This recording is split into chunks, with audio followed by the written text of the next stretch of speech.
Bienvenue dans Trouver sa place, le podcast où chaque aventure humaine est une invitation à cheminer vers soi-même. Je m'appelle Claire Grévedon, je suis coach professionnelle spécialisée en reconnexion à soi et une fois par mois, je vais à la rencontre d'êtres humains qui m'inspirent pour partager des conversations qui font grandir. Qu'il s'agisse de leur mode de vie, de leur carrière ou encore de leur identité, tous ont fait des choix conscients et courageux pour vivre une vie alignée avec eux-mêmes. Cette vie, elle est aussi à ta portée. Alors je t'invite à prendre place et te laisser inspirer.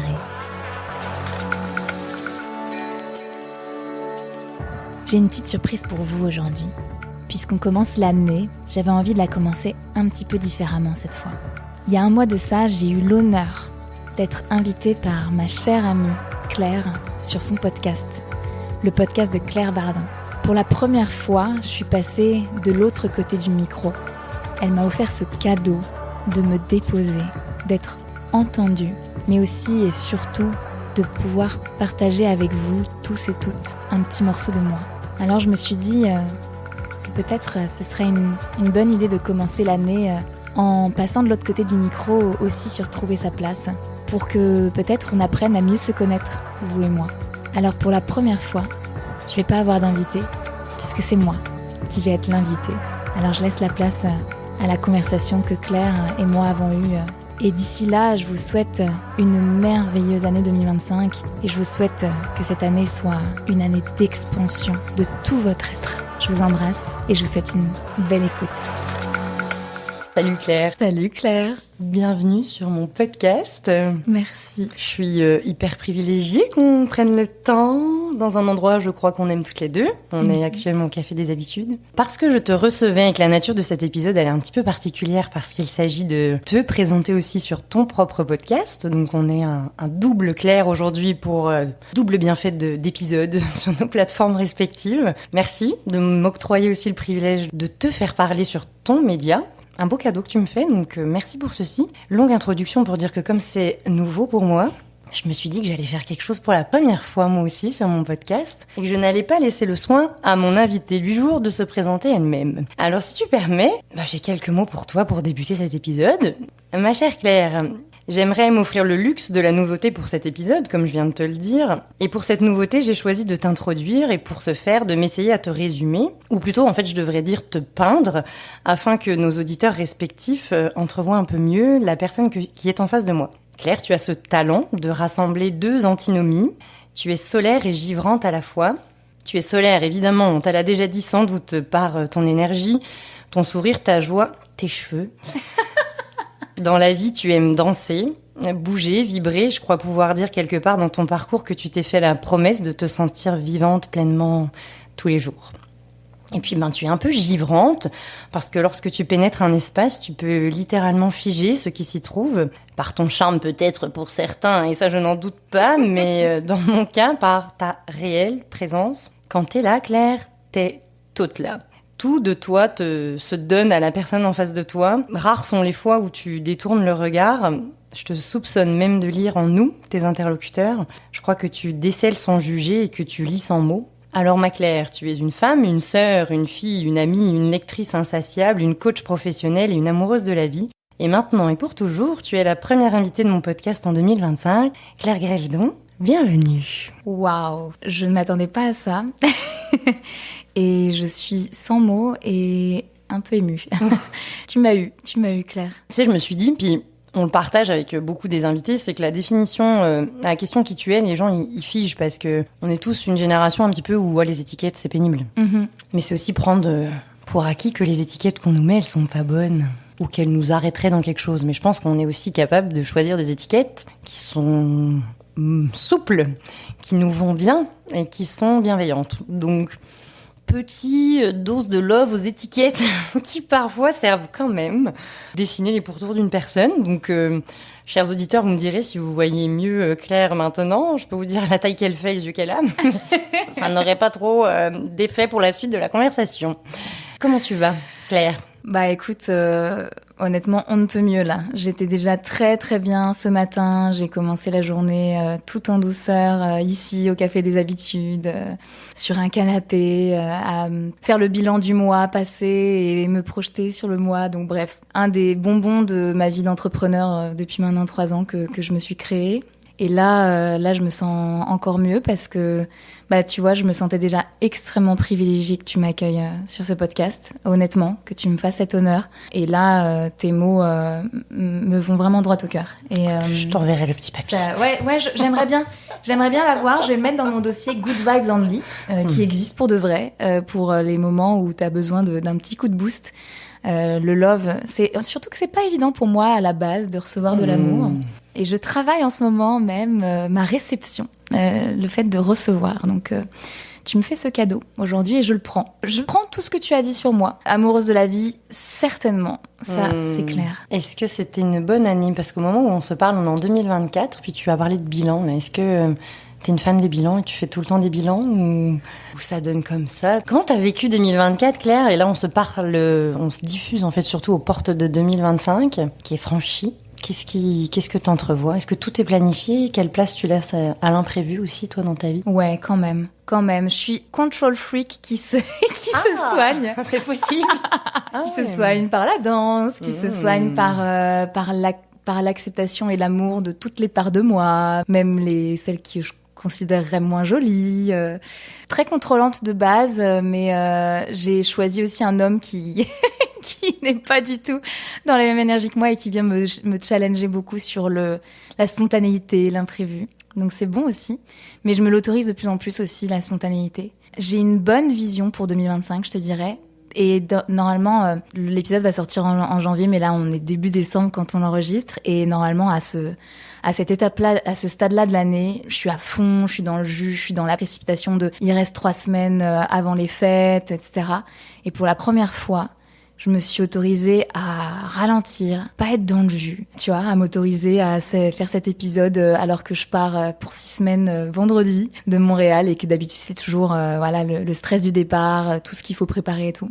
Et je suis pas là-dedans. Et je pense en fait, l'année 2024 pour moi a été rock and roll.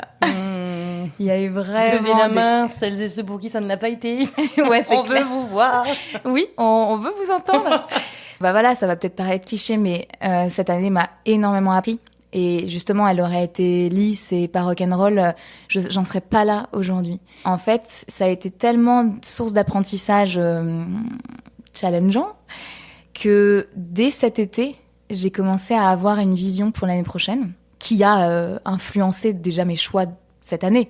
J'ai eu le temps depuis plusieurs mois d'ancrer ma vision pour l'année prochaine et en même temps tout en sachant qu'il y a plein de choses que je sais pas encore évidemment, heureusement. Mais ouais, j'entrevois 2025 avec conscience. Oh waouh, maturité.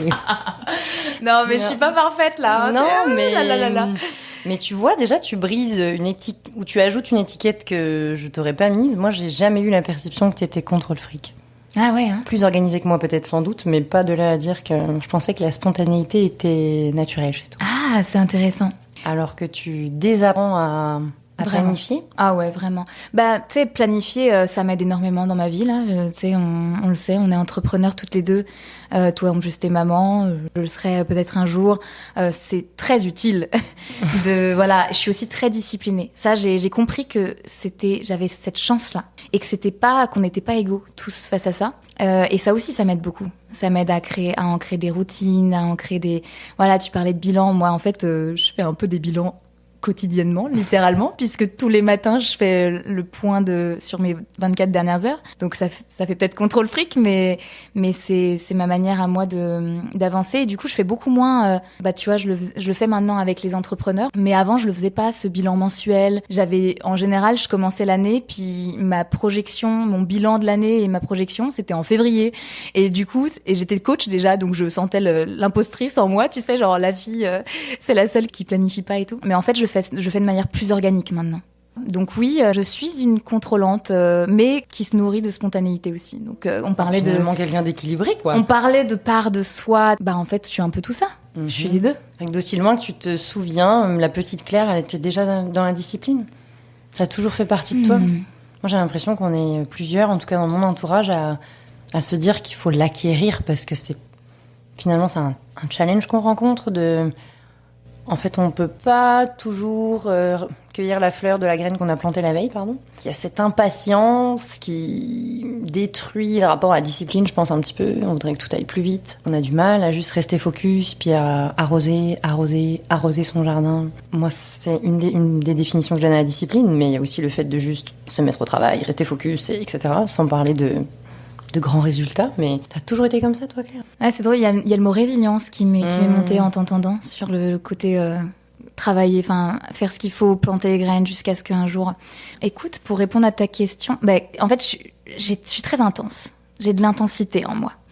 J'ai du feu. Petite, j'avais beaucoup de feu en moi. Voilà, il fallait que ça sorte. Je faisais des spectacles pour ma famille. Beaucoup d'énergie. Et je pense que d'une certaine manière, on m'a cadré un peu, on m'a forcé un peu à me calmer, à rentrer un peu dans un moule. Faut pas parler trop fort, on chante pas à table. Ça, c'est un truc qui me marque de mon enfance. Ça se fait pas. On chante pas à table. J'adore chanter à table. Et je réapprends à chanter à table. J'étais à la fois cette petite fille pleine d'énergie et pleine de feu, et en même temps, ce cadeau, parce que pour moi, c'est un cadeau que mes parents m'ont fait, mais surtout ma mère, c'est de m'inscrire au conservatoire depuis mes 4 ans. Mes sœurs et moi, on est toutes passées par le conservatoire, et pendant 10 ans, j'ai fait de la danse, de la musique et un peu plus tard du théâtre au conservatoire. J'ai fait 2 instruments de musique, le deuxième c'était mon choix, mais tu vois, et en fait... Est-ce qu'on peut les nommer? Ouais, bien sûr. Ouais, j'ai fait 10 ans de flûte traversière. Ok. Ouais. Et 5 ans de guitare. Et punaise, j'ai tout perdu en guitare. C'est une catastrophe. J'en ai fait 5 ans, hein. Mais j'ai tout perdu parce que comme j'ai commencé, c'est l'explication que je me donne, hein. Comme j'ai commencé avec la flûte, c'était tellement différent de passer d'un instrument de vent avant à un instrument à cordes que j'ai galéré à apprendre la guitare. Et bref. Mais j'ai fait beaucoup de danse, beaucoup de musique, aussi du théâtre, dans un cadre assez sérieux. Alors, pas le théâtre, mais la musique et la danse, c'était au conservatoire. On avait des examens à passer, il y avait le solfège. Chaque année, on passait des examens, puis on passait pas, et on avait des notes. Combien de fois j'ai voulu abandonner? Puis ma mère, à ce moment-là, elle nous a apporté ça dans notre éducation, en fait, le truc de « je comprends ce que tu ressens, mais lâche pas ». Déjà parce que t'as pas le choix, t'es trop jeune pour décider. Ça, c'était quand même un peu ça. Mais aujourd'hui, mais qu'est-ce que je leur remercie. Parce que, ça m'a apporté cette discipline, ce goût du travail bien fait, ce goût d'aller au bout des choses. Puis cette gestion du stress aussi, que les examens suscitaient. Et d'être capable de les dépasser, d'aller littéralement sur scène en tutu ou avec ta flûte traversière devant un jury, parfois devant un public. Ouais, ça, je pense que mon éducation, même si elle m'a peut-être un peu enfermée, mais elle m'a surtout apporté ce cadre qui m'est extrêmement utile au quotidien. Donc la guitare, on oublie, mais si je sortais une flûte traversière, tu serais capable de nous faire un petit solo? Ouais. Incroyable. Carrément. Bon, je rajouterais donc musicienne joueur à de talent. flûte traversière. Incroyable. Non, mais j'adore. Je connaissais pas ça de toi. Est-ce que malgré ton éducation, il y a des choses que tu as abandonnées dans ta vie? La musique, quand même, tu vois. Enfin, en tout cas, les instruments de musique. Je suis arrivée au lycée. Je suis la dernière d'une sororité de 3 filles. Alors, il faut savoir aussi que je suis la petite rebelle. Si on n'avait pas compris, je suis vraiment la petite rebelle de la famille. Donc, j'ai un peu explosé au lycée. À l'âge où notre mère nous laissait le droit de choisir, j'ai arrêté. Parce que je voulais du temps pour faire autre chose, pour m'amuser, pour vivre. Donc j'ai arrêté. Je regrette pas parce que ça m'a apporté autre chose et puis voilà. Mais c'est vrai que j'ai arrêté. J'ai arrêté la musique. J'aime aussi beaucoup chanter et ça c'est un truc qui me revient régulièrement en tête un jour j'aimerais reprendre le chant. Mais c'est pas le cas encore. Ouais. Est-ce qu'il y a des choses au-delà de la musique où tu t'es dit ok je renonce plutôt que de parler d'abandon? Parce que je trouve que pour être maman, c'est super important évidemment d'éduquer nos enfants dans un moule de persévérance, puis d'essayer de leur proposer des choses qui vont les faire évoluer, etc.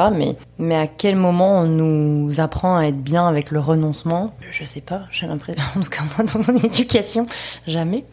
Et cette année, en 2024, je sais que j'ai renoncé parce que je me suis choisie. Donc, par rapport à mon projet entrepreneurial, le premier, Boréali. Mais ouais, est-ce que tu as, toi, des souvenirs de choses sur lesquelles tu t'es dit non, en fait, avec tout mon libre arbitre et ma souveraineté propre, moi, Claire, je je renonce. Et si oui, est-ce que tu as envie de nous partager un exemple qui te montre peut-être? Ouais, tu vois, c'est pas le terme renoncer que je mettrais derrière, parce qu'en fait, c'était pas mon choix de base, donc j'y renonçais pas. Mais j'ai fait face assez tôt finalement, en tout cas peut-être pour certaines personnes, à ce que ma mère ou ma famille aurait voulu m'imposer. Et j'ai dit non, et j'ai dit moi ce sera ça. Typiquement, à partir du collège, j'ai m'est monté, c'est pas toujours ce que j'ai voulu faire dans ma vie, mais à partir du collège, m'est monté le désir de devenir commerciale, dans le sens où je voulais être au service des gens. Voilà, ce qui m'animait, c'était les rendez-vous, de rencontrer plein de gens, puis oui, de leur vendre quelque chose. Et puis c'était pas forcément bien vu d'ailleurs dans ma famille. C'était pas assez noble comme métier. Mais bon, ça a quand même été accueilli, voilà. Sauf que il y avait des conditions. Donc, c'est-à-dire que pour faire ce métier-là, il y a des gens, ils font une école de commerce. Donc, fallait faire école de commerce. Mais l'école de commerce, à la limite, c'est venu aussi de moi. Mais par contre, pour faire école de commerce, il y avait qu'une seule voie possible. C'était la prépa.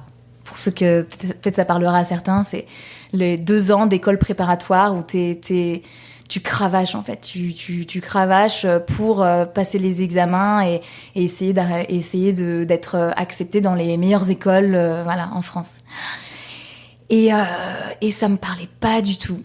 Et j'ai décidé que j'allais faire un DUT, donc un diplôme universitaire et technologique. Je pense que c'est l'équivalent d'une technique ici. Ouais, merci de le préciser parce que j'y connais rien. Et en fait, ça a été extrêmement mal accueilli par ma mère parce que c'était pas la voie royale, parce qu'elle connaissait pas, donc ça lui faisait peur en fait, l'inconnu pour moi. Elle voulait le meilleur pour moi. Évidemment, l'intention était bonne. Hein. Selon son prisme à elle. Exactement. Donc, mais à cette époque-là, en fait, j'ai renoncé à plein de choses. C'est-à-dire que j'ai décidé tout pour ma vie. Donc le jour de mes 18 ans, je suis partie de chez moi et j'avais déjà décidé de faire ces études-là. Donc ouais, ça a fait beaucoup de vagues dans la famille. Ça a fait beaucoup de vagues. Et ce choix-là, tu vois, autant, bon, il y a des choix... je regrette rien dans ma vie, littéralement rien. Il y a des choix qui étaient plus judicieux que d'autres. Mais celui-là, il était bon, tu vois. Et j'ai passé 2 ans, j'ai fait ce diplôme en alternance. Donc l'alternance, c'est quand tu travailles, quand tu as un vrai contrat de travail à côté. Et donc, vu que je suis partie, j'ai quitté la maison à 18 ans, fallait bien que je paye mon loyer. Donc, en fait, à 18 ans, j'ai emménagé, j'ai eu mon premier chez moi, que je me suis payé avec mon argent et mon travail. Et pendant 2 ans, j'ai fait ces études que j'ai adorées et j'ai travaillé à côté. Et j'ai adoré ces 2 années, ces 2 premières années dans le monde du travail. Et j'ai énormément appris. Donc ça a été, ouais. Une majorité sous le signe de la responsabilité. Hein. Ouais, c'est vrai. Vraiment. Ouais, c'est un terme qui revient chez moi. Est-ce que t'es la dernière de ta fratrie? Ouais. Est-ce que t'as l'impression que c'est un trait typique des derniers que d'envoyer valser les schémas précédents? Est-ce que le premier n'a pas son mot à dire, le deuxième essaye un peu, ou en tout cas il pense mais ne passe pas à l'action, mais par contre le troisième c'est comme un éléphant dans la pièce, quoi. Ça marche pas. C'est quoi ton rapport dans ta dernière place, dernière en termes d'arrivée, hein, ouais. Et ton rapport même à l'intérieur de ta propre fratrie de sœurs, là, parce que on a ce point commun là que moi je suis aussi la troisième, mais de 4. De 4, ouais. Je suis pas la dernière. Mais je fais ici une grosse dédicace à ma dernière, parce que je sais qu'elle elle se reconnaîtra dans les traits de rébellion qu'on lui demande de ne jamais enlever d'ailleurs. Mais ouais, est-ce que tu as l'impression que c'est... Comment tu as vécu cette place, puis comment ça t'a peut-être des fois squeezé, puis d'autres fois donné des ailes, je sais pas. Ouais, super question, merci. Oui, je l'ai vécu à 100%, à 200% même. Oh, ouais, je me sentais vraiment... déjà, je suis la seule... Tu parlais de mes cheveux tout à l'heure. Je suis la seule qui a les cheveux frisés. Et on m'a toujours dit, mais tu ressembles à personne dans la famille. Un jour, on m'a dit, à la limite, tu ressembles à papy. Ça m'est resté. Bonjour papy. Mais il y avait vraiment ce côté déjà, de base, j'étais un peu un ovni capillaire dans ma famille. Ce qui a valu bien des écarts, mais peut-être c'est pas le lieu, c'est pas très, très utile.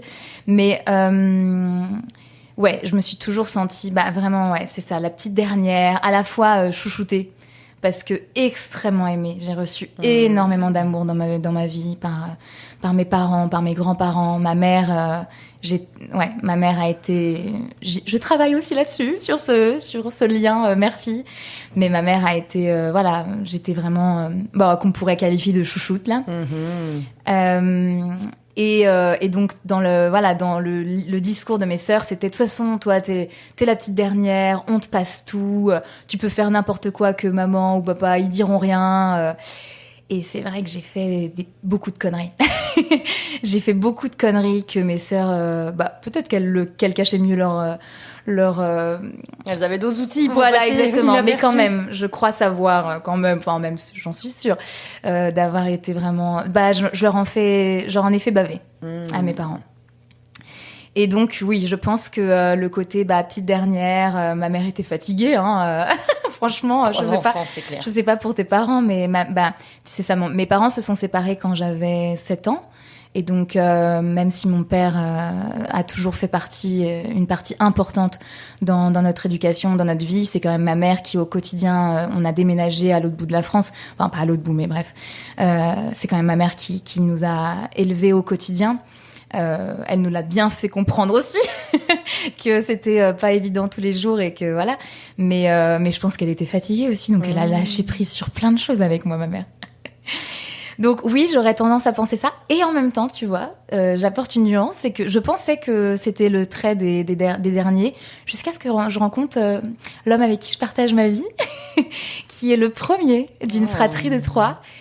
Et Dieu sait que c'est le rebelle de la famille. C'est dans l'autre sens. Ils n'ont jamais réussi à en faire le premier exemplaire, comme c'est parfois dans les fratries. Ouais.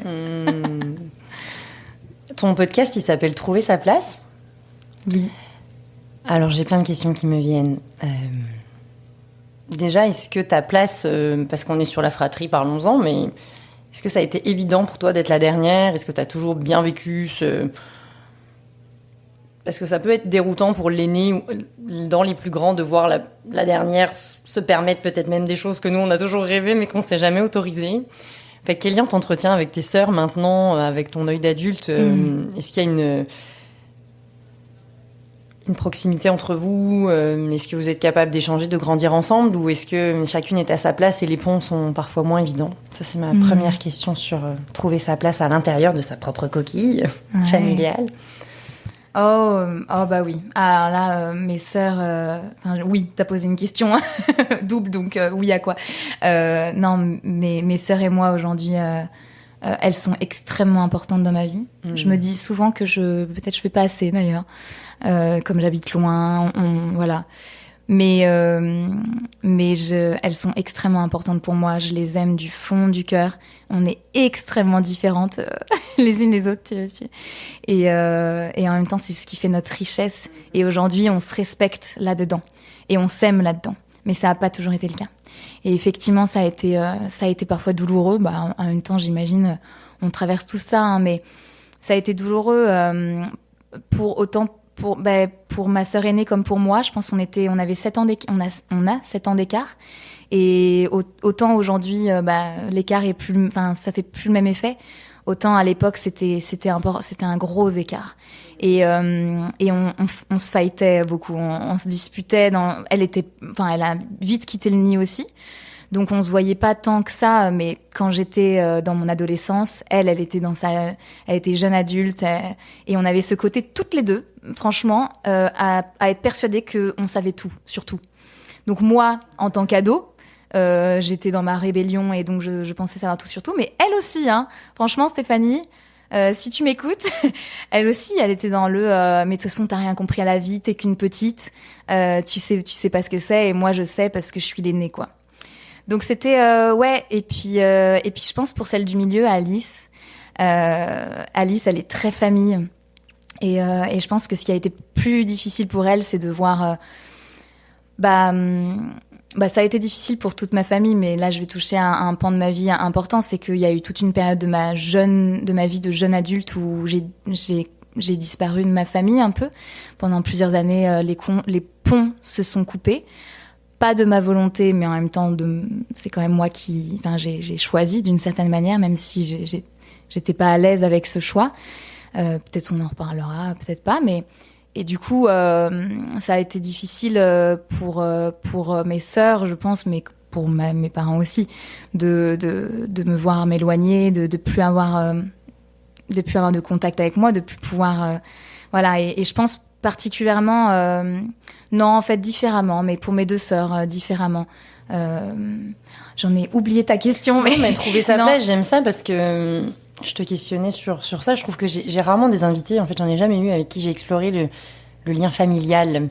Ouais. Et je trouve quand même que quand on est une brochette de femmes, il y a quelque chose de particulier dans les énergies, dans...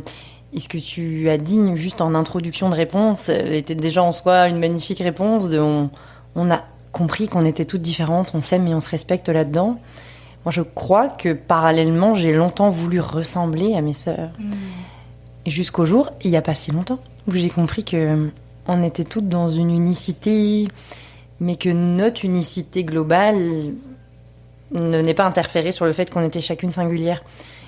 Mais ça a été long, tu vois, j'ai quand même 33 ans maintenant, et d'accepter que parfois, il y en a qui font des choix que toi, tu n'aurais pas fait, mais c'est pas vraiment la question. Fait que je trouve sympa, et merci en fait de l'aborder, parce que pour celles et ceux qui ont des frères et sœurs peut-être qui nous écoutent, des fois, pourquoi je les aime autant et en même temps, ils font tellement des choses qui ne me ressemblent pas. Mais c'est comme une... Ouais, c'est les aimants, tu reviens à ces gens-là. C'est la famille, ça s'explique pas, c'est le sang. Et ça me questionne beaucoup, moi qui n'ai pas encore d'enfant, sur la fratrie ou sororité que potentiellement j'aimerais créer, parce que je me sens tellement privilégiée d'avoir 2 sœurs. J'imagine même pas 3 pour toi, mais... Ouais, non, je changerais rien. Et effectivement, ce que tu dis, c'est... Moi, j'ai l'impression que c'était plus mes sœurs, surtout l'aînée, je dirais, qui voulaient que je leur ressemble, plutôt que moi. Ça m'emmerdait, en fait, qu'elles veuillent que je rentre dans leur moule ou d'être comme elles. Mais j'avais pas ce besoin de leur ressembler, je crois pas. Mais par contre, elles parfois, ça les challengeait que je sois si différente d'elles, en fait. Je crois. Mais je pense avec que mon regard. Tu mets le doigt sur quelque chose de juste aussi. Je pense que nous, Pisces, je veux pas parler à ta place, mais je pense que ça nous a challengé de voir ma petite sœur faire différemment. Tu vois. Mais inconsciemment. Voilà. Maintenant, je suis capable de le nommer, mais fascinant, ces pas. mini-sociétés de sœurs qui en reflètent long sur ce qu'on vit des fois à plus grande échelle dans notre quotidien, mais... Ouais, et j'ajouterais, si tu me permets, parce que ça m'a tilté, ça m'a fait penser quand tu m'as dit, une fratrie de sœurs. Moi, j'ai grandi à 4 femmes. Mon père, il n'était pas là au quotidien, on le voyait quasiment tous les week-ends, donc c'était génial. Mais j'ai quand même grandi avec 4 femmes. Donc, on était 4 filles, 4 femmes. Et en plus, avec une mère extrêmement féministe, mais non étiquetée. C'est-à-dire que c'est pareil, elle, c'est une rebelle, c'est limite... c'est pas limite. Moi, j'ai grandi quand même dans l'idée qu'on n'a pas besoin des hommes, quoi, qui servent à rien, les Incroyable. pauvres. Alors que c'est tellement pas vrai, évidemment. Mais j'ai grandi avec une espèce de force féminine au quotidien. Et ça, c'est sûr que ça a eu un impact énorme dans ma vie. Ouais. Puis quelle place ça a aujourd'hui ? Bonne question. Parce qu'il y a une période de ma vie où je l'ai pas du tout incarnée, cette force féminine. Peut-être c'est comme un boomerang parfois. Il faut s'écarter pour mieux revenir. Complètement. Parce que c'est mon deuxième pan de question. Écoute, j'ai décidé que j'allais dérouler le titre de ton podcast parce qu'il est tellement parfait qu'après le trouver sa place en famille, trouver sa place en tant que femme dans un couple, parce que tu as déjà fait mention 2 fois de ton amoureux actuel, qu'on salue. Salut. Oui. Mais puis tu parles de détour, alors si tu veux bien nous toucher un mot de la nature de ce détour-là et de peut-être ce qui reste en toi maintenant de ce détour et qu'est-ce qui a finalement contribué à façonner la Claire que tu es. Ouais, bah écoute, merci de m'offrir cet espace pour le faire. Effectivement, j'ai eu un long détour de 9 ans dans ma vie sentimentale, puisque je parlais d'être rebelle et d'avoir quitté le nid à 18 ans. En fait, de mes 17 ans à mes 25 ans, en fait, donc c'est ça. Je me suis mise en relation à mes 17 ans et une relation qu'on qualifierait aujourd'hui de toxique. De violente, faut mettre des mots, psychologiquement et physiquement. Et ça a duré 9 ans. Et alors, tout de suite, je sais pas si c'est une partie de moi qui a besoin de protéger ou plutôt une partie de moi qui a envie de pas, comment dire, pas pour moi, il n'y a pas de bien ou mal dans la vie. Il y a pas, c'est bien ou mal, il y a noir ou blanc. Donc, en fait, ce que j'allais mentionner, c'est que j'ai aimé cet homme. J'ai passé des moments merveilleux avec cet homme. C'est quelqu'un que de très bien, que je respecte aujourd'hui, etc. Je lui souhaite que du bon. Et je sais que si un jour il écoute ça viendra vraiment le challenger parce que c'est pas la personne qu'il souhaite être. Il est bien plus que ça, mais voilà, ça, c'est la réalité. Faut l'accepter, faut l'assumer aussi. Pendant 9 ans, j'ai été dans une relation enfermante et violente. Et donc, voilà, j'ai eu une période de ma vie, pas pendant les 9 ans, mais dans les premières années où mon estime de moi était à moins 1000. Enfin, elle n'existait pas. Je me cache. Enfin, il fallait faire le moins de vagues possible. On parlait de mon énergie et de mon feu intérieur. Alors là, il fallait surtout pas qu'il existe, mon feu intérieur, parce que sinon, il y avait des répercussions. Donc, je me suis lissée, je me suis oubliée, je me suis muselée aussi pendant des années. Donc, pour ouais. J'ai des frissons. Ouais, désolée, je savais pas du tout si on allait là-dedans, mais je suis à l'aise, en tout cas moi, d'y aller, si c'est bon pour toi. Donc, ouais, tu vois. Ton espace. Ouais, en fait, c'est intéressant comment tu l'amènes, le lien avec l'espace de femme dans lequel j'ai grandi et tout, le fait de trouver sa place. Ouais, en fait, je m'en suis éloignée, mais totalement pendant 9 ans de cette puissance féminine. Oh là là. Et tu vois, quand je le nomme aujourd'hui, mais je m'y reconnecte à fond, quoi. Et c'est maintenant, je peux plus faire autrement que comme ça. Dans ton ADN, ouais. Ouais, j'ai vraiment besoin de m'exprimer pleinement. Ouais. Qu'est-ce qui fait qu'un jour ça te reconnecte, qu'un jour cette force féminine qui t'a élevée, que t'as choisi à un moment donné d'écarter de ta vie, te refrappe en plein visage, puis te dit et je suis toujours vivante à l'intérieur de toi, bouge, fais un premier pas. Qu'est-ce qui permet à cette force de se réveiller? Ouais, j'aurais aimé te dire je me suis réveillée un matin comme ça, mais non. Ça a été vraiment un cheminement qui n'est pas fini d'ailleurs, qui sera sûrement jamais, mais un cheminement intérieur de maintenant, ça fait 7 ans, je crois. Donc il y a des pièces, il y a des personnes qui ont été sur le chemin, qui ont aidé. La personne avec qui j'ai partagé ma vie pendant 4 ans, entre ma première relation de 9 ans et l'homme avec qui je suis aujourd'hui depuis 3 ans. Cet homme-là a été crucial, essentiel pour me permettre de voir que ça pouvait être autre chose, l'amour. Et qu'une relation pouvait être... que je pouvais exister pleinement dans ma relation, que je pouvais être aimée pour qui je suis et pas ce que je fais ou ce que j'accepte de faire. Il y a des amis qui m'ont aidée. Plus récemment, en tout cas il y a 4 ans maintenant, une thérapie, puis un coaching, puis avec tout ça au milieu... ma mère aussi avec qui je partage la passion du développement personnel et spirituel, donc qui m'a aussi accompagnée là-dedans, même si ça a mis beaucoup de temps avant que j'en parle avec ma famille, hein.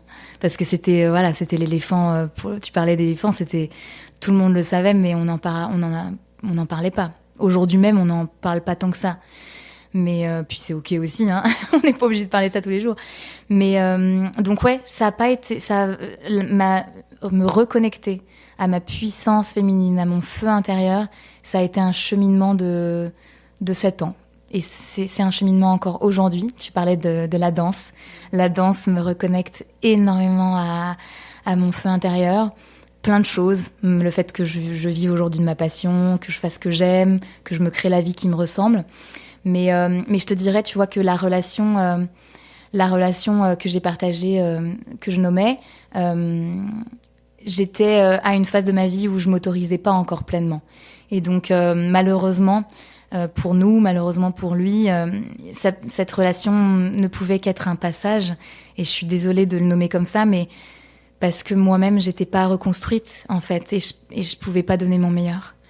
Et aujourd'hui, je m'efforce, j'y arrive pas tous les jours, mais de donner mon meilleur.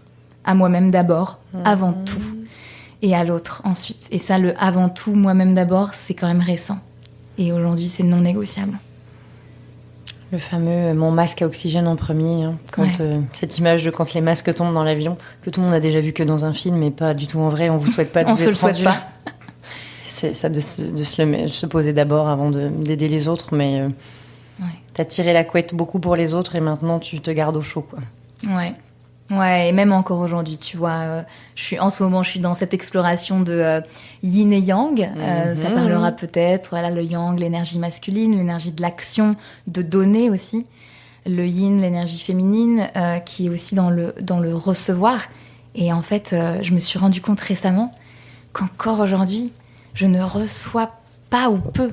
Je reçois, mais je m'autorise peu à recevoir. Donc voilà, hein, la prise de conscience, maintenant qu'elle est là, il n'y a plus qu'à. Quelle drôle de coïncidence, si c'en est une, que d'avoir introduit pour la première fois le podcast comme ça et toi d'être en cheminement pour recevoir. Waouh, tellement. Merci. Est-ce que, puis après j'aimerais pas qu'on fasse tout l'épisode là-dessus parce que tu n'es pas que ces 9 ans de ta vie qui ont été marquants, mais quand même parce que c'est un vrai sujet, qu'est-ce que tu dirais aux femmes qui nous écoutent, qui sont soit dans une situation similaire, soit des amies ou des sœurs ou des mères qui écoutent aussi et qui connaissent quelqu'un qui est dans une situation de repli sur elle, avec une suspicion de... C'est pas juste une dépression, c'est parce qu'il y a quelqu'un peut-être qui contribue à ce renfermement. Par quoi on commence ? Qu'est-ce qu'on dit ? Qu'est-ce qu'on fait avec l'autre quand on voit l'autre s'éloigner ? Ouais. Elle n'est pas facile, cette question, parce que moi-même, pour les personnes qui le vivent, j'ai du mal à trouver la réponse, parce que je sais trop bien que tant qu'on n'est pas prêt à en sortir, le monde entier pourra essayer de nous sauver. On prendra pas les mains tendues. Et du coup, ouais, c'est pas facile, mais de trouver la réponse. Mais je dirais... si les personnes nous écoutent et sont là-dedans, de garder le lien. Mais en fait, cette réponse, elle est double, elle est pour les deux. Garder le lien ouvert, un lien, peu importe. Moi, ce qui m'a enfermée, c'est de couper les ponts, c'est de pouvoir en parler à personne. Après, ça faisait partie du deal dans ma relation. J'avais pas le droit de parler à des gens de nous, de notre couple, de moi, tout ça. Donc, c'est pas facile, c'est pour ça. Mais... garder des liens, tu vois, j'ai eu des amis, j'ai eu des super amitiés, encore une fois, tout n'était pas noir, donc j'ai vécu des super choses. Et le fait d'avoir des amis, même si ces amis ne connaissaient pas la réalité de l'intimité, ça m'a fait vivre des grandes joies, vivre des grands moments. Donc déjà, tu vois, c'est peut-être ça un début de réponse, c'est que la vie ne soit pas que ce que vous vivez au sein du couple. Garder des liens, créer des amitiés, même si les personnes ne savent pas ce que vous vivez, au moins vous êtes entourés, au moins il y a d'autres personnes que juste la personne avec qui vous partagez ce lien-là. Et puis, ouais, je crois que je dirais ça pour les personnes qui sont dedans, de pas s'isoler, enfin de rester ouvert autant que possible à une connexion extérieure au couple. en fait, oui, c'est le premier pas parce que c'est ce qui m'a fait en sortir quand même. J'avais un travail, j'allais tous les jours au travail. J'étais tellement heureuse d'aller travailler tous les jours parce que ça me connectait au monde, parce que j'y avais des amis, parce que je pouvais, en fait, tu vois, j'étais, qui je suis au travail.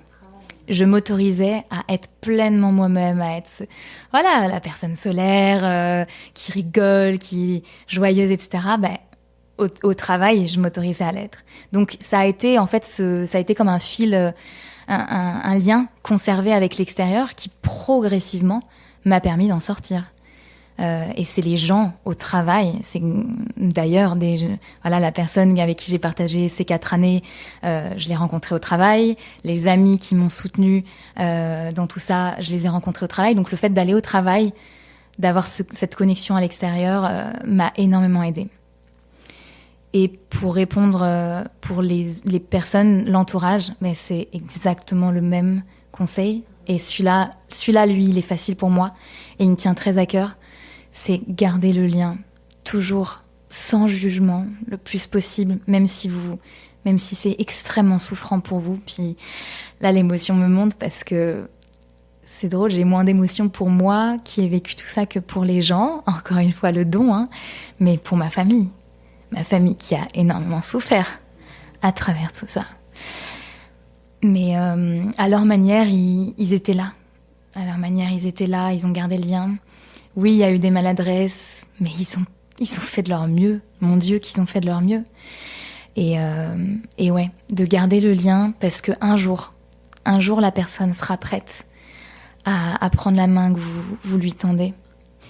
Et moi, je me rappellerai toujours quand j'ai décidé de quitter cet homme-là, puisque c'est moi qui l'ai quitté. La première chose que j'avais envie de faire, c'était de dire à ma famille combien je les aime. Parce que... C'est une émotion. Pardon, je suis en train de fondre derrière mon micro. Ah, misère. Excuse-moi. Non, jamais. Ouais, leur dire que je les aime parce que je n'avais pas pu leur dire depuis trop longtemps.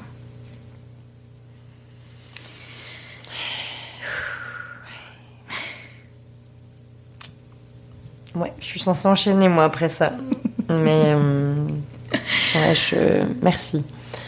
Je suis sûre que c'est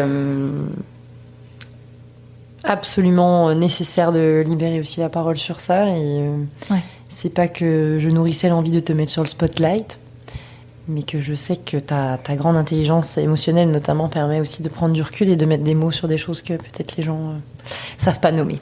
Alors, merci pour ça. Bah, merci. Et puis, tu vois, je finirai là-dessus. Mais en fait, c'est récent. Tu le sais, c'est récent que j'en parle de manière un peu plus publique. Puis, j'en fais vraiment pas mon quotidien. C'est quelque chose qui m'est à cœur, sur lequel j'agis à mon niveau bénévolement. Mais voilà, le fait d'en parler publiquement, évidemment, ça a été extrêmement difficile pour moi, mais je le fais aussi pour l'aspect permettre d'enlever la stigmatisation. Parce que je pense, puis moi la première en fait, je pense j'associais ou on associe facilement la violence conjugale à des milieux défavorisés. Or, on le sait à quel point la violence conjugale touche tous les milieux, toutes les catégories socio-professionnelles. Et c'est important pour moi de le nommer pour ça, pour montrer que aujourd'hui, je suis cette femme-là. Puis je sais que on est à des millénaires de penser que j'ai vécu ça quand on me voit, mais j'ai pas toujours été cette personne-là déjà. Et puis je viens pourtant d'une famille aisée, avec une éducation, une enfance heureuse, une éducation extrêmement porteuse. Enfin voilà. Et pourtant. Ouais, ça n'arrive pas qu'aux autres. C'est ça. Merci. Dans la saga de trouver sa place. La transition, merci, tu me donnes une... Mais tu vas voir, ça va être plus léger maintenant. C'est difficile. Mais sans transition, trouver sa place professionnelle aussi, ma chère Claire. Parce que le coaching n'a pas été au rendez-vous de ta première vie professionnelle. Tu t'es essayé, puis je pense que tu as aimé ta vie professionnelle dans ton premier chapitre. Mais aujourd'hui, tu es à un autre niveau. tu exerces, j'ai envie de dire, sur une autre sphère. Tu accompagnes les gens, tu donnes aux autres, tu permets des reflets. Est-ce que tu veux nous parler de ce sentiment d'alignement que tu as rencontré quand tu as choisi, découvert le coaching et que tu t'es dit je tiens ici quelque chose qui est fait pour moi? Ah ouais. Tout de suite, ce qui me vient quand je t'entends, c'est... les larmes sont très présentes dans ma vie quand même. J'ai beaucoup d'émotions en moi. Et du coup, la première chose qui m'est venue, c'est la première fois que j'ai nommé devant un groupe que je voulais devenir coach. Et j'en ai eu les larmes aux yeux. Parce que je pense que c'était à la fois une partie de moi qui s'assumait pas encore complètement et une autre partie qui était comme... qui touchait à quelque chose de vrai et de profond, là. Mais pour faire un petit pas de recul... Parce qu'avant d'être debout et de le dire ouais, c'est à ça. voix haute, Qu'est-ce qui s'est passé, qu'est-ce s'est-il passé? On veut les détails. Bah, c'est ça, comme tu l'as dit, j'étais à une autre place professionnelle dans ma première partie de carrière que j'ai beaucoup aimée puisque, comme je te l'ai dit, j'ai voulu être commerciale. Donc, c'est pas exactement ce que j'ai fait. En tout cas, c'était pas le titre, et j'ai fait une spécialisation négociation d'affaires, donc vraiment dans l'aspect business, négociation. Et en fait, la vie m'a amenée dans le monde des médias. Une de mes proches amies et mentors à l'époque qui m'a ouvert la porte de mon premier stage ici à Montréal, d'ailleurs. C'est ce qui m'a fait découvrir et tomber en amour littéralement avec Montréal. Je suis venue dans le cadre de mes études pour un premier stage à l'étranger de 6 mois. Et donc pendant 6 mois, j'ai travaillé pour Rogers Media. Du côté publicité, donc quand même l'aspect commerce, vente exactement, mais dans le monde des médias. Puis ce qui est drôle pour la petite histoire, c'est que j'ai longtemps, quand j'étais petite, voulu être journaliste. Donc c'était un peu le lien. Est-ce qu'on t'appelait Claire Chazal, toi aussi, à l'école ou pas? Parce que moi, ça a été genre mon... Ah ouais, c'est vrai. Moi, je te jure, on m'appelait Claire Chazal. L'horreur. En même temps, l'horreur. Ouais, c'est sûr. L'horreur à l'époque, maintenant, comme je vois la dame, je suis comme, oh ouais, moi, j'aspire à être une Claire Chazal. Ouais, c'est sûr que ça a dû arriver, ouais. Moi, on a joué beaucoup, toi aussi, hein, j'imagine, sur les jeux de mots. Ah, Claire, t'es Claire. Ah, ouais, Claire obscure. Hein. Mon Dieu. Toi aussi, on te le fait encore aujourd'hui? Non. Les blagues, aïe. Ah bah tu vois, ouais, moi ça m'arrive encore. Des gens qui... Mais tu vois, au moment où ils le font, où ils le disent, ils s'en veulent eux-mêmes, tu vois. Ils sont comme, ah ouais, non, je sais que c'était désolé, la blague de trop. La blague lourde. Mais excuse-moi, du coup, tu es arrivée d'être journaliste. Tu vois, c'est moi qui ramène Claire Chazal sur la table, mais là, il s'agit d'un traumatisme, pas d'une blague. Tout va bien. Non, mais c'est ça. Ouais, longtemps voulu être journaliste, donc c'était drôle de me retrouver dans le monde des médias, pas exactement du côté journaliste, mais j'ai toujours, pour la faire courte quand même, j'ai toujours travaillé. Enfin, en tout cas, j'ai travaillé pendant plusieurs années dans le monde de la publicité spéciale, c'est-à-dire que on collaborait avec les éditions, enfin les journalistes, que ce soit une chaîne télé ou un magazine ou quoi, pour créer pour créer des publicités spéciales. Donc ça pouvait être du site internet au jeu concours, à un article sponsorisé. Enfin, donc il y avait l'aspect créatif et il y avait l'aspect connexion avec le monde des médias. Donc bref, tout ça pour dire que j'ai beaucoup aimé ça. Et puis quand je suis revenue quelques années plus tard à Montréal, je me suis dit quitte à recommencer de zéro un petit peu, je vais explorer, je vais me remettre un peu hors de ma zone de confort. Et là, je suis passée du côté. Donc, au départ, j'étais dans les éditions, c'est ce qu'on appelle des publishers en bon anglais, c'est-à-dire que voilà, les médias en tant que tels. Et après, je suis passée du côté agence média. Et donc voilà, un autre métier, mais toujours dans le même milieu de la publicité. Donc en gros, pour la faire courte, j'ai travaillé pendant 10 ans dans le monde de la publicité. Donc je conseillais stratégiquement mes clients pour la meilleure campagne avec le plus d'impact, etc. Et ensuite, ce que aujourd'hui avec le recul, je vois comme mon premier pas vers mon alignement d'aujourd'hui, c'est quand je suis devenue manager d'une équipe, gestionnaire d'une équipe. Le management, ça a toujours été une aspiration pour moi. Pas pour le titre, la victoire, la gloire, mais vraiment parce que depuis l'école de commerce, j'ai toujours profondément pensé que être manager, c'était un métier qui s'apprend et non pas une récompense.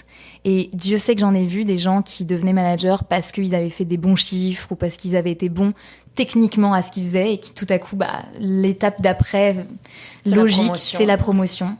Et ça fait des catastrophes. Et aujourd'hui, moi, ça m'a amené aujourd'hui. Je fais un pas en avant, mais je coach des gestionnaires d'entreprise pour les aider à développer un leadership conscient et être entre guillemets des bons managers, des gens qui savent ce qu'ils font, voilà, et en même temps qui savent aussi se protéger parce que le middle manager, il est un peu squeezé, il est entre la direction et puis son équipe, c'est pas facile non plus tous les jours. Bref, excuse-moi, je m'égare, hein, mais longue histoire. Quand tu es devenue manager, tu as eu le droit du coaching, c'est ça? Alors non, mais j'étais pour la première fois. Enfin, en fait, j'avais encore plus d'espace pour faire ce que j'aimais profondément, qui est faire grandir les gens et être à leur écoute et les faire grandir. Et donc, cet aspect-là de mon métier, j'adorais. Et j'ai été sur mon X pendant cette période-là, au début de ce job-là, parce que j'avais une équipe de 5 personnes et toutes les semaines, j'avais des one-on-one, donc des conversations individuelles avec chacun. Et c'était mes moments préférés de la semaine, quoi. J'avais vraiment l'impression de servir à quelque chose et que c'était facile pour moi. C'était évident, c'était fluide. Et puis voilà, c'était en pleine pandémie, hein, j'ai intégré ce job en 2020 et puis a fait que j'avais de moins en moins d'espace pour être la manager que je souhaitais être, c'est-à-dire une manager présente qui a la possibilité de prendre du recul aussi, de prendre de la hauteur pour être meilleur manager. Et j'étais vraiment beaucoup dans le day-to-day. Ma personnalité, parce que c'est clairement pas la faute de l'environnement, c'est aussi moi qui suis comme ça, c'est que j'en prenais énormément sur mes épaules, donc je me mettais à avoir 3 jobs en un, enfin, donc en fait, ça a aussi contribué au fait que j'étais plus épanouie dans ce que je faisais, mais en fait, ce qui s'est vraiment passé, c'est que l'année 2021, j'ai eu 30 ans. Je me suis séparée de la personne que j'ai nommée un peu plus tôt, avec qui j'ai passé 4 ans, 4 belles années. Et ça a créé une explosion à l'intérieur de moi. Ça a créé beaucoup de questionnements de qui j'étais vraiment, qui je voulais être et quelles étaient mes valeurs. Parce que la séparation a vraiment pas été agréable. Et du coup, je me suis beaucoup questionnée sur mais qu'est-ce que je fais dans la vie? Est-ce que je fais vraiment des choses qui sont alignées avec la personne que j'ai à cœur d'être, avec mes valeurs, avec le sens que je veux donner à tout ça. Et en fait, cette petite tornade personnelle a infusé sur le pro. Et en fait, tout à coup, je me sentais plus du tout alignée. Je manquais de sens, je manquais d'impact. Je me sentais coincée dans quelque chose qui me correspondait plus. Ça correspondait plus à mes valeurs aussi. C'est terrible, hein, mais je travaillais pour mon client à l'époque. C'était une grande compagnie de téléphonie. Et je me répétais de plus en plus, tous les jours, je travaille fort pour aider cette entreprise à vendre plus de téléphones. Et ça ne marchait plus du tout pour moi. Plus du tout. Donc, le problème, c'est que j'avais fait ça depuis 10 ans. J'étais dans ce milieu-là depuis 10 ans et j'étais bonne. J'ai grandi, j'ai énormément appris, j'ai eu beaucoup de reconnaissance, j'ai vite monté les échelons, donc parce que j'étais bonne à ce que je faisais, j'étais disciplinée, j'étais efficace, j'étais tout ce que tu veux. Donc, tu vois, tout à coup, c'était ok, mais je sais faire ça et je fais ça depuis une dizaine d'années, donc j'ai aucune idée de ce que je peux faire d'autre en fait. J'ai l'impression que je ne sais faire que ça. Et c'est là où j'ai fait appel à du coaching. Un accompagnement de coaching qui a été transformateur pour moi. Mais littéralement, je mâche pas mes mots. Ça a été transformateur, ça a changé littéralement ma vie parce que y a un avant et un après. Je suis venue là avec cette idée que je savais que je voulais plus faire ce que je voulais faire, mais que j'avais aucune idée de l'après pour moi. Donc je suis venue là avec cette intention de construire la suite. Et il se trouve que dès la première séance de coaching, j'ai mis le doigt sur ce que j'aimais profondément et le mot coaching est venu dès la première séance, mais avec ce que je pensais du coaching à l'époque. Mais en fait, je me suis rendu compte que c'était quelque chose auquel j'aspirais depuis toujours. Ma mère étant coach, ça a aidé aussi. J'étais un peu dans ce bain-là quand même depuis longtemps. Elle me nourrissait beaucoup, encore une fois, sur mon développement personnel, etc. Mais dans ma perception, et dans la perception encore de beaucoup de gens, être coach, ça nécessite d'avoir de l'expérience. Et donc, je me voyais vraiment devenir coach dans une deuxième partie de carrière, quand j'aurais 40 ans, 50 ans, que j'aurais du bagage derrière moi. Parce que je pensais que être coach, c'est donner des réponses, donner des conseils. Bon, aujourd'hui, on fera pas un cours de coaching, mais c'est bien plus que ça, et c'est plutôt poser des questions, et les bonnes questions, et donc faut savoir écouter et avoir une structure en tête, évidemment. Bref, donc c'est ça. Donc non seulement ça m'a permis de mettre tout de suite le doigt sur, ok, c'est ça en fait, c'est ça que je veux faire au fond de moi. Et deuxièmement, parce qu'après il y a eu d'autres séances de coaching, ça m'a permis de faire péter des barrières, des croyances limitantes à propos de moi, et de me dire, mais en fait, si je veux devenir coach, si je veux entreprendre, je peux en fait. Je peux le décider. Et pareil, entrepreneuriat, j'avais aucun exemple dans ma famille. C'est pas du tout quelque chose qui fait partie de ma famille. Donc je suis devenue la première entrepreneur dans ma famille. Et donc dans ma tête, être entrepreneur, c'est tu l'es ou tu l'es pas. Mais tu le deviens pas. Et donc ça aussi, j'ai fait péter cette croyance-là. Alors, ce qui m'a quand même énormément aidée à l'époque, c'est que mon amoureux, l'homme avec qui je partage ma vie, est lui entrepreneur depuis 10 ans. Donc j'avais ça de plus en plus à côté de moi au quotidien, et qui me montrait en fait, et ça m'a beaucoup nourrie de le voir dans ses bons jours comme dans ses mauvais jours. C'est-à-dire que dès le début, j'étais lucide sur le fait que c'était pas le Graal de devenir entrepreneur et ça y est, je vais être libre et je vais faire ce que je veux, exactement. Je voyais aussi les difficultés, mais je voyais quand même la liberté. Ouais. Waouh. Donc je pense qu'on peut dire que t'es bien où tu es professionnellement. Ouais, bah c'est ça. J'ai parlé de mon cheminement, mais finalement, au final, en fait, ce qui s'est passé pour finir la boucle, c'est que à la fin de ce coaching, c'était une évidence. J'en ai parlé tout de suite à ma manager qui a été absolument géniale. Elle m'a super bien accueillie là-dedans. Et je lui ai dit, voilà, je veux devenir coach, donc je vais faire une transition. À ce moment-là, j'avais quand même l'insécurité financière, qui était présente. Donc je me suis dit, je vais y aller étape par étape et je vais faire du mi-temps. Donc on avait commencé à envisager cette possibilité-là au sein de là où je travaillais. Et la pauvre, au bout de 3 semaines, un matin sous la douche, je m'en rappellerai toute ma vie, j'ai eu un wow, un aha moment, comme on peut les appeler. Et je me suis dit, mais non. Mais toi, Claire, tu fais tout à fond.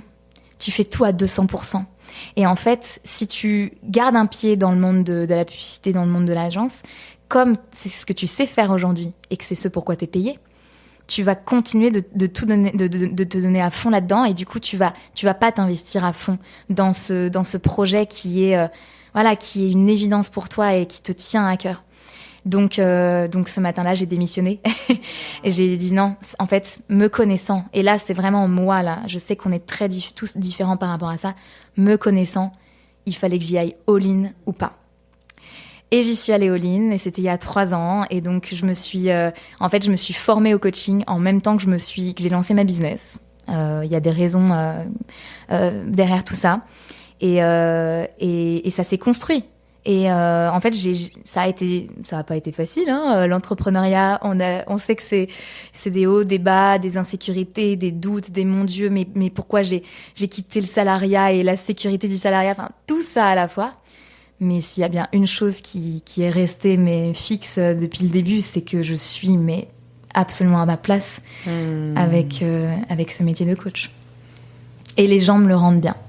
J'allais dire chanceuses sont celles et ceux qui croisent ta route, là, je pense, oui. Ça paraît. Moi, tu pétilles vraiment dans la manière dont on parle, donc tu le sais, que t'es dans quelque chose qui est ton incarnation pour cette partie de ta vie, en tout cas.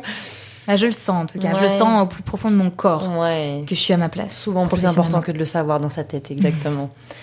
J'ai quand même une question pour toi, sur le peu de temps qui nous reste. J'en ai plusieurs, en fait, donc on va essayer de faire un petit crible de fin, mais... C'est quoi tes sensations quand on voit naître des coachs à tout bout de champ, sur les réseaux, Comment tu te sens dans cette industrie qui commence, pour certains, à être regardée d'un drôle d'œil quand même, de dire, ok, mais Ok, t'es coach, mais t'as fait quoi? Comment tu peux coacher? J'ai l'impression qu'il y a beaucoup de gens qui s'improvisent aussi coach. Fait que ta lecture de cette industrie-là, du terme même coach, est-ce que c'est un mot que tu portes bien? Est-ce que c'est une étiquette que tu portes mal? J'ai l'impression que j'ai la réponse en me posant la question, mais ouais, ta lecture un peu de tout ça pour celles et ceux qui nous écoutent, où on dit « Ah, mon Dieu, encore une ». Ouais. Bah écoute, je vais essayer de faire court, parce que t'as compris que mes réponses sont longues. Mais en fait, moi, j'étais en plein dedans, parce qu'il y a 3 ans, ça fait que 3 ans, j'ai l'impression que ça fait 10, mais ça fait que 3 ans. Et il y a 3 ans, c'était déjà le cas que les coachs pullulent, t'as des coachs de tout. Des coachs d'Instagram, des coachs de... je sais pas, bref. Des coachs de coach. Même. Des coachs de coach, ouais. Et en fait, du coup, ça a été dur de prendre ma place. Tu vois, je l'avais trouvée. Mais il y a trouver sa place et il y a la prendre. Et c'est d'ailleurs les 2 pans sur lesquels je travaille souvent avec mes clients. C'est que oui, faut la trouver et ensuite faut la prendre. Et donc, ça a pas été facile. Mais j'ai fait le choix évident de me former, de me certifier. Donc, je suis certifiée par la Fédération internationale de coaching, qui est l'institution mondiale qui réglemente, en tout cas qui donne un cadre à cette profession. Mais la différence avec des ordres, par exemple, c'est qu'on n'est pas obligé d'être certifié par la fédération pour se nommer coach. Tout le monde peut se nommer coach du jour au lendemain. Donc c'est ce qui fait qu'aujourd'hui le terme de coach est extrêmement galvaudé. Et moi, au fur et à mesure que je découvrais vraiment ce métier, parce qu'en fait quand j'ai décidé de le devenir, je savais pas vraiment ce que c'était au fond. Donc quand j'ai découvert ce métier, j'ai découvert un métier absolument magnifique, plein d'humilité, encore une fois, qui n'est pas du conseil. Et du coup, ça m'a donné un espèce de place dans, ok, c'est quoi le coaching pour de vrai? C'est pas, il n'y a pas besoin d'avoir de l'expérience pour être coach. C'est pas ça, c'est un métier qui s'apprend comme un autre. Et donc, je me suis beaucoup accrochée là-dessus au début. Sur le fait parce qu'on m'a questionné là-dessus, mais toi, comment tu te sens avec le fait d'avoir 30 ans et de devenir coach? Parce que tout le monde pense ça. Donc, je me suis beaucoup raccrochée à ma formation, à la certification aussi. C'est une manière de me donner un saut un peu, qui rassure, qui fait du bien. Aujourd'hui, donc, je me suis accrochée à ça, moi, l'ayant vécu. Aujourd'hui, ce qui me... je me pose plus cette question parce que je l'incarne. Je sais pas comment t'expliquer. Et du coup, pour répondre à ta question, comment je vois l'autre, au début, je pouvais avoir ce jugement-là. Tu vois, le jugement de genre, moi, je fais une formation pour me certifier, pour vraiment faire le vrai métier. Et je fais attention à m'en détacher de ça parce que, de toute façon, c'est très duel comme approche. C'est genre, moi, je fais bien et toi, non. Ça sert à rien. Ça mène nulle part. De 2, parce que je pense qu'il y a des gens qui font des choses formidables sans pour autant avoir la certification. C'est une façon comme une autre de prendre sa place en tant que coach. Et en fait, les coachs blabla, je les vois de loin maintenant. Je les vois de loin et puis je me dis c'est leur chemin et chacun son chemin. Et par contre, ce que je vais toujours faire, parce que je trouve ça important, c'est d'éduquer sur le métier de coach, qu'est-ce que c'est. Et quand je le dis, je le fais maintenant, pour le coup, je le fais avec humilité. C'est-à-dire que c'est pas, oui, moi, je suis le vrai coaching. Donc après, non, j'éduque. C'est ça le coaching, selon la Fédération internationale de coaching. Et ensuite, les gens choisissent. Ils choisissent. Ouais, se responsabiliser aussi, faire ses devoirs, Un coach, c'est pas juste un nombre de followers sur Instagram, s'il vous plaît. Et puis je perdrai à ce jeu. Oui, mais on a tout à gagner à aller voir les biens nichés, justement. Les pépites sont toujours cachées, c'est ça qu'on dit. Claire, j'ai quand même une question à te poser, parce que sinon ce serait pas mon podcast, mais à quand remonte la dernière fois que tu as fait quelque chose pour la première fois? Yes! J'adore cette question. Là, je peux te dire que c'était aujourd'hui avec présenter mon invité. Écoute, il y a la danse qui me vient. Depuis le début de l'année, j'ai découvert la communauté de la danse extatique. Je vous laisserai aller voir ce que ça veut dire. J'adore les pépites de mystère avant la clôture de l'épisode. Vous écrirez à Claire, une bonne raison de lui écrire de plus. Mais j'ai découvert la danse extatique et je me suis trouvée. J'ai trouvé encore une autre place pour moi. Et donc, ça remonte à ce début d'année où je me suis autorisée à danser sans chorégraphie, pleinement, dans un lieu fait pour ça. Et c'est plus la première fois parce que j'y vais maintenant à chaque semaine. Mais c'est ça qui me vient. Je vais venir avec toi hein. Quand tu vas revenir de tes 6 semaines. On se met à l'agenda, j'aimerais ça. Parce que cet épisode va être diffusé quand même en 2025. Qu'est-ce qu'on te souhaite, Claire ? En 2025, je veux bien que vous me souhaitiez stabilité professionnelle parce que j'ai lancé beaucoup de choses en 2024. Ça a été génial, mais challengeant aussi, mais génial. Donc stabilité dans mes projets et expansion personnelle. C'est encore possible de t'expandre, Claire ? Ouais, mais tout le monde. J'adore. J'ai hâte d'être témoin de ça. Ouais, expansion personnelle, j'adore. Moi, je pense que j'ai plus envie de dire explosion personnelle pour ma part de le feu d'artifice, quoi. Je vais être attentive à toi, c'est sûr. Viens danser, tu vas voir l'explosion. Ouais. Non, mais c'est un rendez-vous pris live. Et puis, Ali, une petite dernière quand même, parce qu'on est en 2025, quid des bonnes résolutions on en fait pas. Peut-être ta réponse personnelle, ta réponse professionnelle là-dessus, mais... Oh, c'est la même. On sait qu'on en fait, puis qu'on les tient pas. Peut-être faut se ramener à pourquoi on l'a fait, qu'est-ce qu'on veut derrière. Oui, ce serait quoi ton mot de la fin là-dessus ? C'est ça, c'est la même réponse, personnelle, professionnelle, puisque ça fait partie de moi, le coaching. Mais j'aime pas le terme résolution, j'aime le terme intention. L'intention, c'est vraiment un mot important pour moi. Et du coup, pour moi, l'intention, c'est se connecter au pourquoi on veut faire les choses, et plus qu'au comment. Et le comment, c'est du détail, ça se déroule, et puis ça va évoluer le comment. Mais le pourquoi, l'intention, c'est différent. Et tu vois, en fait, pour moi, stabilité et expansion, c'est ça, en fait. Mes résolutions / intention pour 2025. Donc, plutôt que de se dire, il faut ou je veux faire ci, ça, quelle couleur ou quelle intention je veux donner à mon année. Et ça peut vraiment rester toute l'année. Et ça prendra plein de formes dans le concret de la réalité du quotidien, des nouvelles choses ou pas, mais ça va rester. J'aime bien me donner un mot pour mes années. J'aime vraiment ça. À vos crayons et mini bouts de papier dans ce cas-là, à ceux qui écoutent cet épisode aujourd'hui. Claire, on va rediriger les gens vers ton Instagram, ton site internet, ton podcast. J'ai envie de te dire un énorme merci. C'est un cadeau pour moi que de t'avoir eu rien que pour moi. Prémisse que tu sois dans les oreilles de tous et chacun. Je te souhaite une très belle fin d'année 2024 parce qu'on est là. Mais surtout que 2025 soit au-delà de tes attentes. Merci pour ton temps. Merci à toi pour l'espace sacré que tu m'as offert aujourd'hui. Bye bye. Merci infiniment d'avoir passé ce moment avec nous. Si cet épisode t'a inspiré, dis-moi pourquoi en commentaire ou en message privé. Partage-le autour de toi et laisse un avis et des étoiles sur ta plateforme de podcast préférée. Grâce à ces simples gestes, tu permettras au podcast et à mes invités de rayonner et d'inspirer plus de monde. Pour ne manquer aucun épisode, abonne-toi sur la plateforme de ton choix. Et si tu veux en savoir plus sur moi et mon parcours, toutes les informations sont en description du podcast. On se retrouve chaque premier jeudi du mois. Et d'ici là, je te souhaite de rester à l'écoute de toi. Merci infiniment d'avoir passé ce moment avec nous. Si cet épisode t'a inspiré, dis-moi pourquoi en commentaire ou en message privé. Partage-le autour de toi et laisse un avis et des étoiles sur ta plateforme de podcast préférée. Grâce à ces simples gestes, tu permettras au podcast et à mes invités de rayonner et d'inspirer plus de monde. Pour ne manquer aucun épisode, abonne-toi sur la plateforme de ton choix. Et si tu veux en savoir plus sur moi et mon parcours, toutes les informations sont en description du podcast. On se retrouve chaque premier jeudi du mois. Et d'ici là, je te souhaite de rester à l'écoute de toi.